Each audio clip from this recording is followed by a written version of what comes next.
Today I'm interviewing Brandon Bushaw, whose next fight is at Next Level Fight Club on February 18th. He doesn't have an opponent yet, but he looks to get one soon. Brandon, how's it going today? It's going great, man. Just waiting on the word that we have a new opponent lined up. But other than that, man, getting through it like any other day. For the fans out there watching, we talked about it a little bit before the interview started, but tell me about your original opponent, Tim Estruth, and why he's not fighting on February 18th. Yeah, I guess so. It was an intriguing matchup for me when it got offered, partly because he's a judo guy and a pretty slick grappler, but also he's from Saginaw, Michigan. And I went to school in Michigan, so I was stoked for the fight.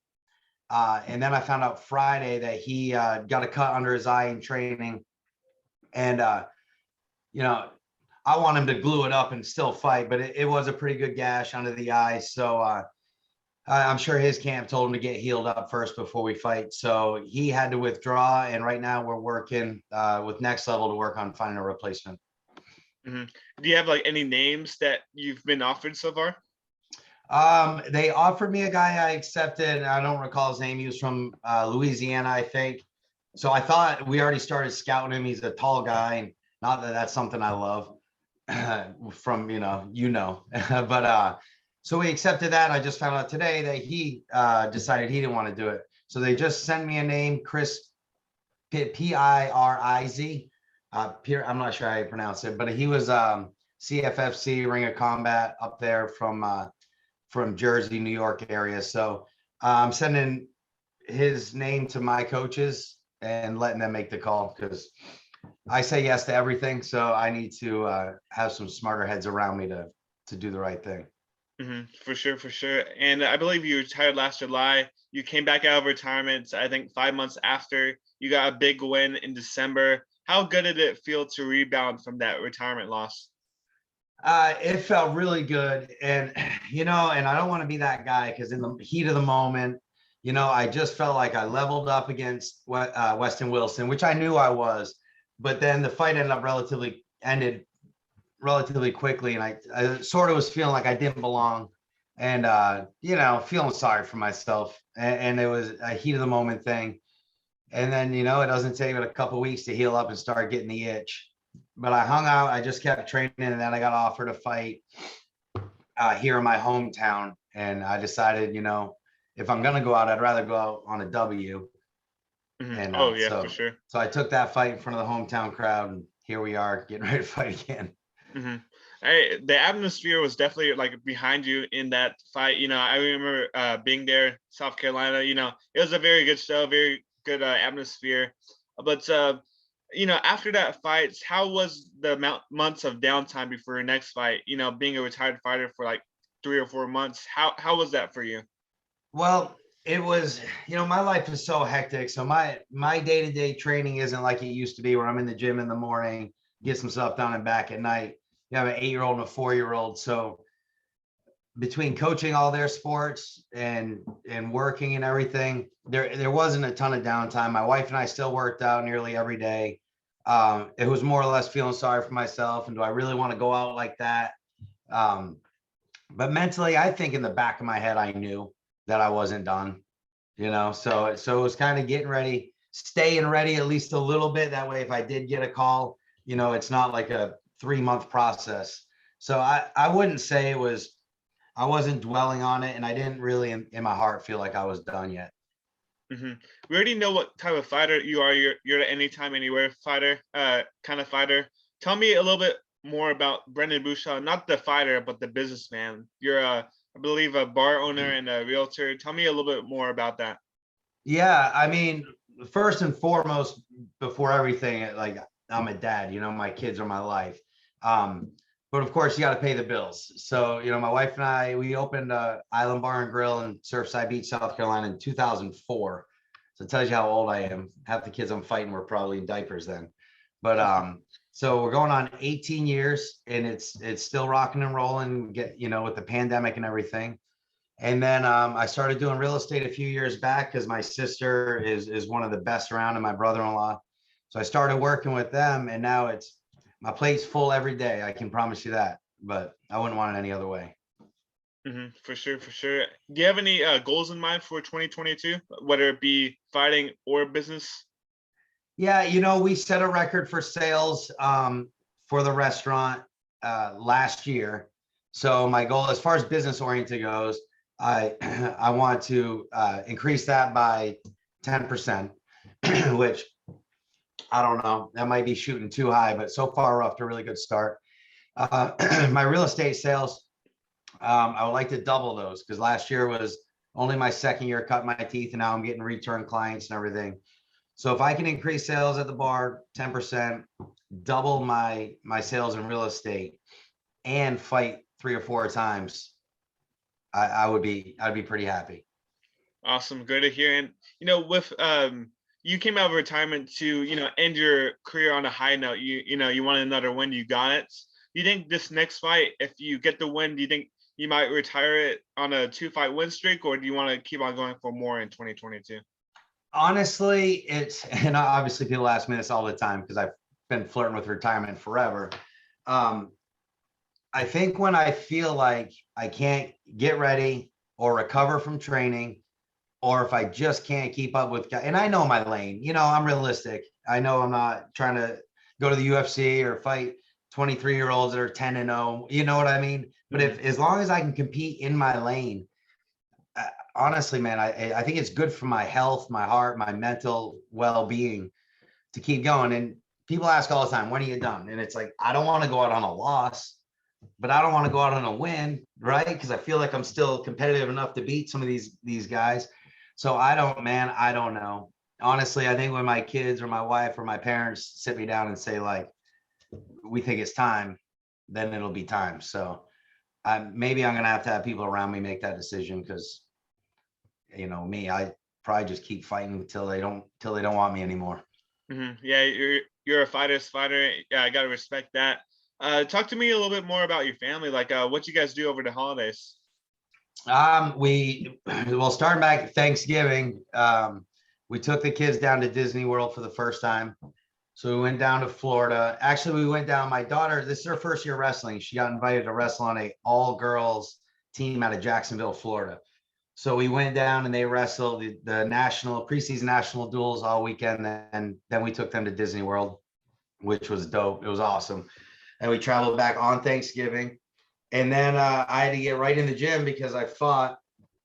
And then for Christmas, we hang tight here in Myrtle Beach. We have all the families, we do our own thing in the morning, and then everybody gets together for the normal stuff. But yeah, we've been wrestling like crazy, and we're loving it.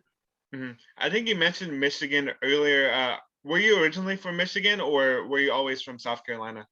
No, neither. I'm from Maine originally. Oh, got it. And so I wrestled in high school, and my final two college choices came down to West Point to go to Army, the military academy, or Michigan State, and wrestle in the Big Ten. So rather than going to Blair Academy and get my grades up for West Point, I decided to go wrestle in the Big Ten. And so I was there for 4 years. So Michigan still has a big part of my heart, but they can keep the weather. Yeah, for sure. Then talk to me a little bit more about like your gym. What are you training out of currently? Well, I still bounce around. I train with Amos Collins, and we do a lot of ninja guerrilla training all hours of the night whenever we can.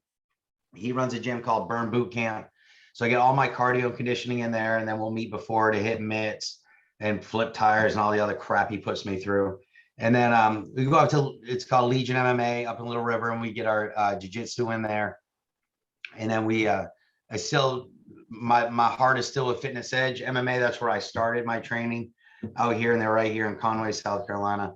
And so between those two, and then I sneak in over with Jeremiah Scott and Derek Kennington and those guys at the Next Element. They have a fantastic gym here too. But it's kind of on a schedule basis.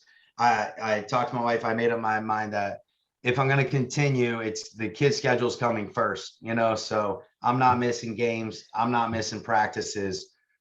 I get it in when I can and where I can. So, priorities have definitely changed, but the work is still getting put in. Just kind of, I kind of miss like 6 boxing, 7 jiu-jitsu, 8, sparring, but it's just not realistic without sacrificing things that I'm just not willing to sacrifice. I get one crack at them being 4-8. You know what I mean? I don't want to look back and regret it.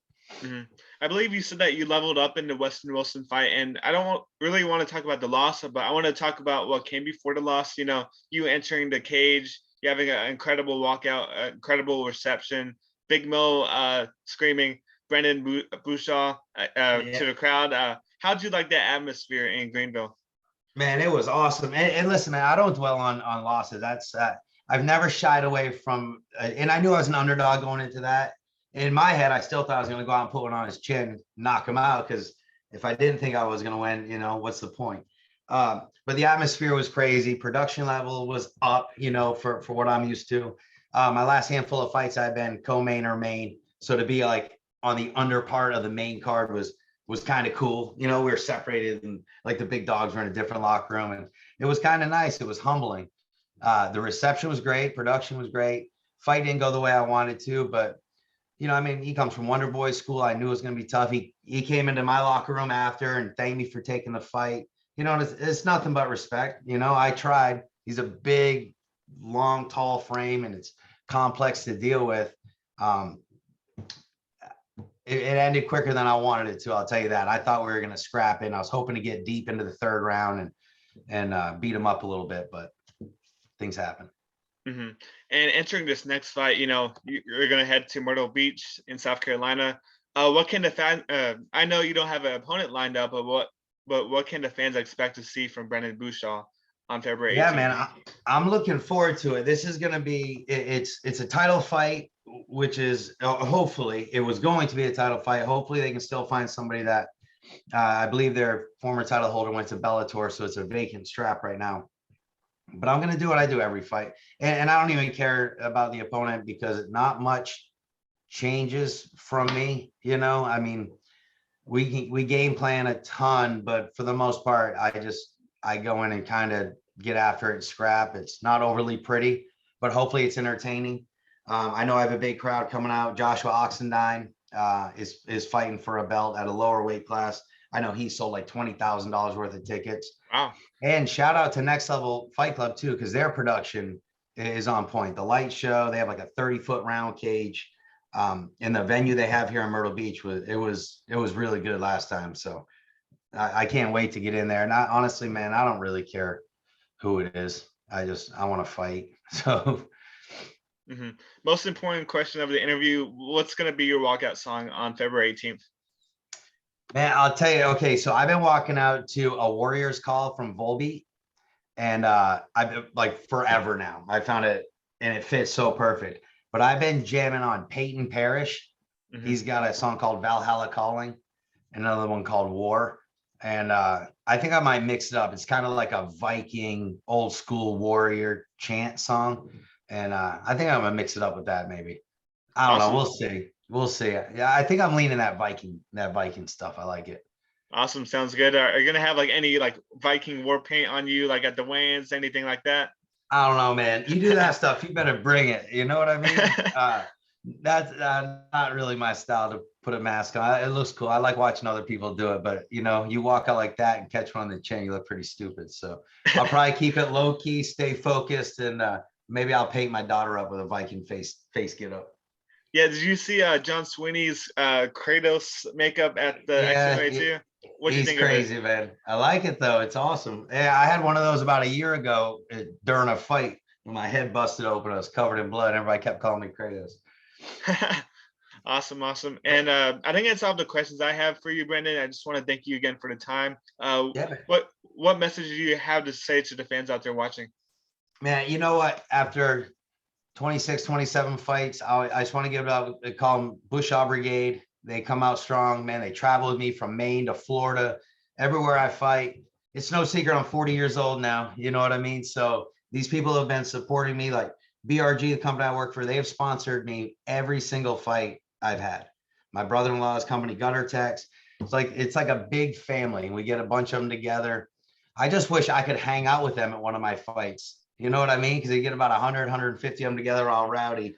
And I just want to thank Bushaw Brigade, man. Honestly, my family, my kids, my wife, my parents, it means the world to me to still have the support at this stage of my career and life. So, and big ups to you, man, pulling me on. I appreciate the time and chatting with you. Hopefully next time we chat, it'll be about a victory and not a head kick. Got it. And yeah, we'll hopefully we'll meet up at an event soon, maybe XMMA. That'd be cool. Listen, man, let me notch up a W here and let the boys at XMMA know I want back on, man. I want revenge. Awesome. Thanks so much, Brandon. All right, bud. Thank you. Thank you.